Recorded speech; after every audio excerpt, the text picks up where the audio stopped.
வணக்கங்க. உளுந்து விவசாயத்தை பொறுத்தளவில் அடி உரம்ங்கிறது கண்டிப்பாக கொடுக்கணுங்க. எந்த ஒரு விவசாயத்துக்கும் அது ரொம்ப முக்கியமானது. ஏன் முக்கியம் அப்படின்னு சொன்னால், ஒரு விதை தன்னுடைய வேரை உருவாக்குது அப்படின்னு சொன்னால், அது எடுத்துக்கிற மாதிரி ஒரு எளிமையான சத்து அந்த பூமியில் இருக்கணும் அப்படிங்கிறதுக்காக நம்ம கண்டிப்பாக அடி உரம் கொடுக்கணும். நிலத்தில் ஏற்கனவே சத்துக்கள் இருக்குமா அப்படின்னா இருக்கும். அது எடுத்துக்க முடியாத நிலைமையில் இருக்கும். அதனால் நிறையா நேரங்களில் நம்மளுடைய பயிர்கள் வளராமல் போயிடும். ஒன்று. ரெண்டாவது பார்த்திங்கன்னா, முக்கியமாக தழைச்சத்தும் மணிச்சத்தும் இந்த 2 சத்தும் அந்த ஆரம்ப காலத்தில் இருக்கணும். தழைச்சத்து இருக்கிறப்ப முறையான உணவு கிடைக்கும் அந்த விதைக்கு. மணிச்சத்து அப்படிங்கிறப்ப வேர் விட்டு நல்லா வளரும். வேர் எவ்வளோ விடுதோ அவ்வளவு கிளைகள் வரும்.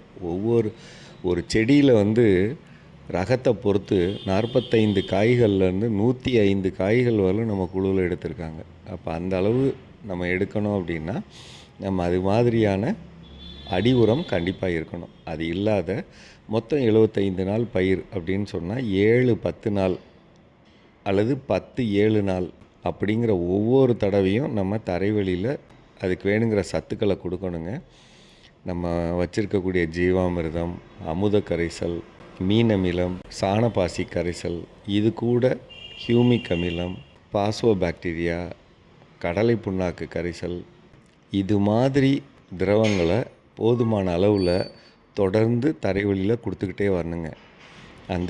அது ஆரம்ப காலத்தில் கொஞ்சம் அதிகமாகவும் போக போக குறைவாகவும் அப்படி வச்சுக்கலாம். அல்லது எல்லா டைமும் ஒரே மாதிரி அப்படி கொடுக்குறப்ப அந்த எண்ணிக்கை ஜாஸ்தி. பயிர்களில் 8 கிலோ விதை நம்ம போடுறோம் அப்படின்னா, அந்த விதைகள் அனைத்துமே நமக்கு லாபம் தரணும். குறைந்தபட்சம் நம்ம தமிழ்நாட்டு ரகம்னா 400 கிலோவும், வெளிமாநில ரகம்னா 1200 கிலோவும் கிடைக்கணும்னா அந்த அளவு நம்ம கொடுத்தா தான் வரும். சரிங்களா? அதனால் அடி உரம்ங்கிறது ரொம்ப முக்கியம். அதே மாதிரி தெளிப்பில் 7 நாளுக்கு ஒரு முறை ஏதாவது ஒரு தெளித்தா ரொம்ப நல்லது. அதாவது ஒரு தடவை பூச்சி விரட்டி திரவம், ஒரு தடவை வளர்ச்சி திரவம், அப்படி மாற்றி மாற்றி தெளிக்கலாம். அல்லது உயிர் உரங்களோடு கொடுக்குறோம்னா 2ம் கலந்து கொடுக்கலாம். இதில் ரொம்ப ரொம்ப முக்கியமானது 15வது நாள், 25வது நாள், 35வது நாள், இந்த 3 நாளும் ரொம்ப ரொம்ப ரொம்ப முக்கியம். இந்த 3 நாள்லேயும் நம்ம முடிஞ்ச அளவுக்கு பூச்சி விரட்டி திரவங்கள் கொடுக்கறதும், அதை தொடர்ந்து வளர்ச்சி திரவம் கொடுக்கறதும் முக்கியம். இப்போ 15 ஒன்று கொடுத்தோம்னா 18 வளர்ச்சி திரவம் அந்த மாதிரி. அல்லது உயிரியல் திரவம்னா 15, 25, 35 இந்த 3 நாள் தெளிச்சுக்கணும். அதில் என்ன தெளிக்கணும் அப்படின்னு சொல்லி பார்த்திங்கன்னா, ஒன்று வேப்பெண்ணெய் கரைசல், வேப்பங்கொட்டை கரைசல், 5 இலை கஷாயம், 10 இலை கஷாயம், அக்னி அஸ்திரம், கற்பூர கரைசல், வெள்ளை வேலமரப்பட்டை கரைசல், கருவேல மரப்பட்டை கரைசல். இதில் எது இருக்குதோ நீங்கள் தயார் பண்ணதை நீங்கள் இந்த காலத்தில் தெளிக்கணும். ஏன்னா அப்போ இலைகள் மென்மையாக இருக்கும், நிறையா பூச்சி கடிக்கும். கடித்ததுன்னா வைரஸ் நோய் ரொம்ப எளிமையாக பரவும், மஞ்சள் இலைகள் வரும், விளைச்சல் போயிடும், பூ வராது.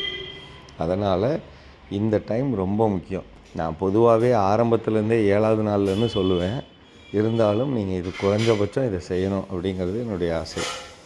2வது காரியம், இதே உயிரியல் கரைசல் அப்படின்னா 100 லிட்டர் தண்ணியில் 1 litre Verticillium Lakhani, 1 litre Pseudomonas, 2ம் கலந்துக்கணும்.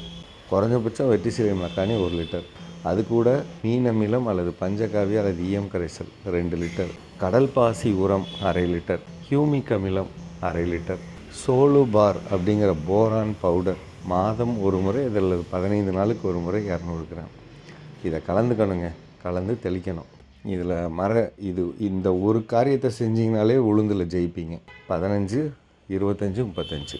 அதே மாதிரி கடைசி காலங்களில் 50 அந்த 50, 60 அந்த காலங்களில் ஒரு தடவையாவது அந்த சோலு பாருங்கிற போரான் பவுடர் 200 கிராம் கலந்து தெளிக்கணும். அல்லது எருக்கு கரைசல் 5 லிட்டர் தண்ணியோட 5 லிட்டர் எருக்கு கரைசல் கலந்து தொடர்ந்து தெளிக்கணும். இதுதான் நம்ம செய்யணும், மறந்துடக்கூடாது.